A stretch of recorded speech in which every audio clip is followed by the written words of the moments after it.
Shirika la nishati ya atomic la Iran lilitangaza mafanikio mapya ya kisayansi na kiteknolojia katika siku chache zijazo, kwa mujibu wa mkuu wa shirika hilo, Mohammad Eslami.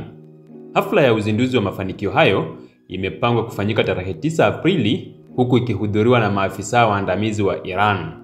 Eslami, ambaye pia ni makamu wa rais wa Iran, alielezea mwaka wa 1403 katika kalenda ya Kiajemi kuwa ulikuwa na mafanikio makubwa kwa shirika hilo, akisema kuwa maendeleo hayo yalitokana na juhudi za wanasayansi na wataalamu wa shirika hilo pamoja na neema ya Mwenyezi Mungu.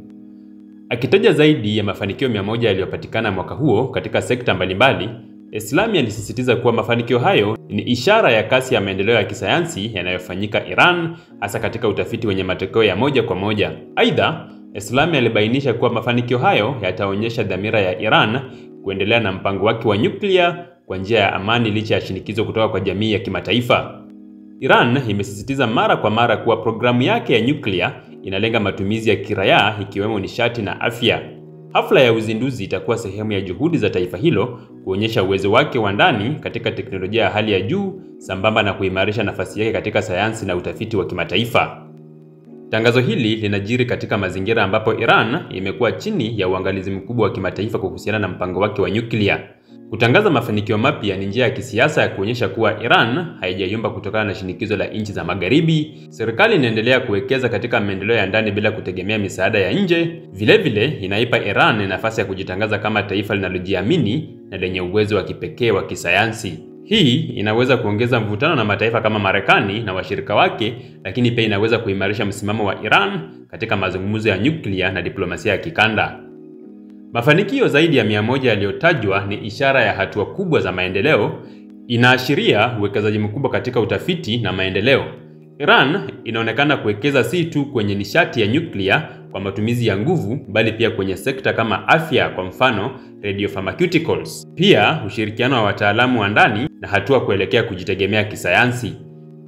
Eslami alisisitiza kuhusu neema ya Mungu na juhudi za wataalamu, kauli zinazolenga kuongeza uzalendo na mshikamano wa kitaifa. Hii ni mikakati ya kuimarisha uungwaji mkono wa ndani kwa serikali, kuwahamasisha vijana wa Iran kujihusisha na masomo ya sayansi na teknolojia, pia kuipa serikali sifa za mafanikio mbele ya wananchi. Licha ya mafanikio haya, Iran bado inakabiliwa na vikwazo vya kiuchumi ambavyo vinaweza kuathiri utekelezaji wa miradi ya kisayansi. Kuna wasiwasi wa kimataifa kuhusu uwezekano wa matumizi ya kijeshi ya teknolojia hiyo.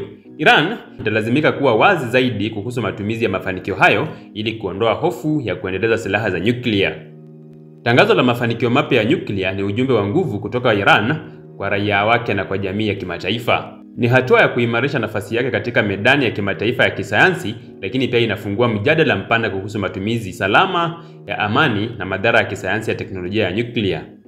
Iran inasema ina haki ya kuendeleza vipengele vyote vya kutengeneza bomu la nyuklia, na kama Marekani itajaribu kuzuia hilo, Iran itajenga bomu la nyuklia.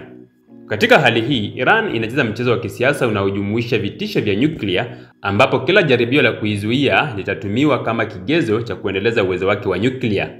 Iran imekuwa ikiongeza kiwango cha utajiri wa uranium, na katika hali ya sasa kiasi cha uranium kilichotajwa kinakaribia kiwango kinachohitajika kwa silaha za nyuklia. Pia, Iran imeongeza uwezo wake katika kutengeneza makombora ya masafa marefu na yenye usahihi mkubwa, ambayo inaweza kuwa na uwezo wa kubeba kifaa cha nyuklia katika siku zijazo. Ali Larijani, ambaye ni msaidizi wa kiongozi mkuu wa Iran, Ayatollah Ali Khamenei, alitoa onyo kuhusu hali hii, akisema kuwa ikiwa Marekani au Israel watapiga bomu nchini Iran chini ya kisingizio cha nyuklia, Iran itajikuta ikilazimika kutengeneza bomu la atomic.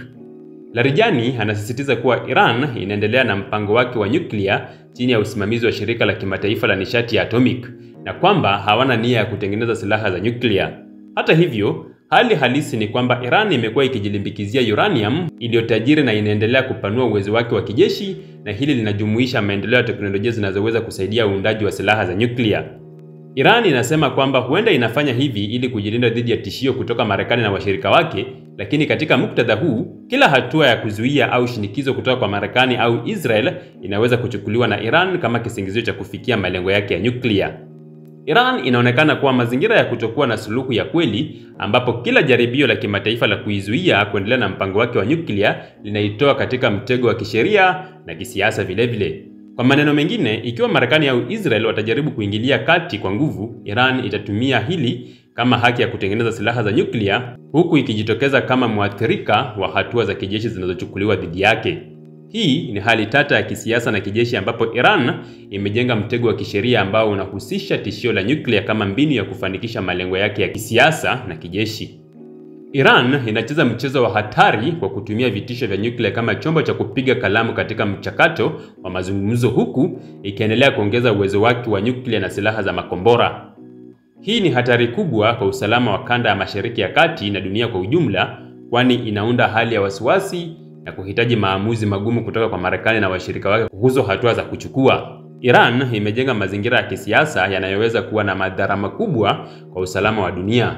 Itakuwa vigumu kwa Marekani na washirika wake kushinda mtego wa kisiasa ulioanzishwa na Iran, ambapo kila jaribio la kuzuia maendeleo ya nyuklia linajumuisha kisingizio cha kuendeleza uwezo wa silaha za nyuklia.